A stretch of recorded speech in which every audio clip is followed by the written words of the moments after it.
The Green Voice. Yes, we agree. Najua katiba inaruhusu, sio dhambi, na Mheshimiwa Rais alitangaza juzi kwamba watumishi wote wanaotaka kuingia bungeni wamwandikie barua. Nimeona kamsururu kidogo ni karefu. Wengi wamemwandikia waziri wa TAMISEMI na mawaziri wengine. Hatuwaogopi, tunawakaribisha kuja bungeni.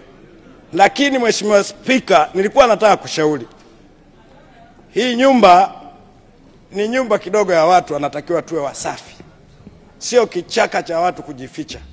Niombe Mheshimiwa Msukuma, naona kuna watu wanasema orodha hii umeiona wapi, lakini waheshimiwa wabunge wale ambao wanataka kujua nani kiongozi kwenye eneo lake anagombea, mtamuona Mheshimiwa Msukuma atawajulisha. Mheshimiwa Msukuma, intelijensia inakuwa na baadhi ya watu, sio kwa wote. Nakushukuru Mheshimiwa. Nilikuwa na shauri Mheshimiwa Mchengerwa, wale ambao wameandika kuja kwako kutaka kuingia kwenye hii game ya siasa, tunawakaribisha na ni swala la kikatiba.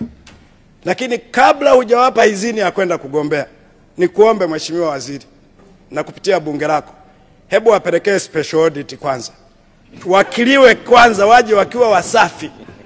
Yaani naona kama tunajikaanga wenyewe, tunatoa kulia tunaweka kushoto. Na mtu akishaingia humu ameshavaa kinga, hawezi kuitwa.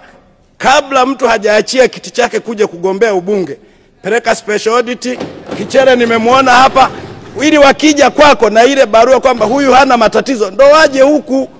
Hawezi kukwapua huku tena wakaje kugombea ubunge, haiwezekani. Mheshimiwa Spika, nilikuwa naomba sana hilo vyombo vyote mlizingatie, na Mheshimiwa Waziri, kabla hujawaruhusu kuja kugombea, wawe na barua zinatuonyesha hao watu ni wasafi. Na mimi Mheshimiwa Spika, bahati moja nzuri, mimi kwenye jimbo langu nikiletewa kiongozi kama mkurugenzi, wa kwanza kwenda ofisini kwake huwa ni mimi. Namuuliza, nipe plani yako ya baadaye. Unataka kwenda kugombea ubunge au unataka ukurugenzi? Mimi bahati nzuri naletewa watu wanakaribia kustaafu. Hakuna anayesumbua watu kwenye ubunge. Kwa sababu najua mimi halmashauri kangu ni kachanga. Ukianza kukakwapua tena kwenda kutunza za ubunge utanimaliza. Kwa hiyo naomba sana Mheshimiwa Spika, hili swala kwa manufaa ya wabunge wote, naomba hizi barua special audit zitembee ili tupate watu wasafi viongozi.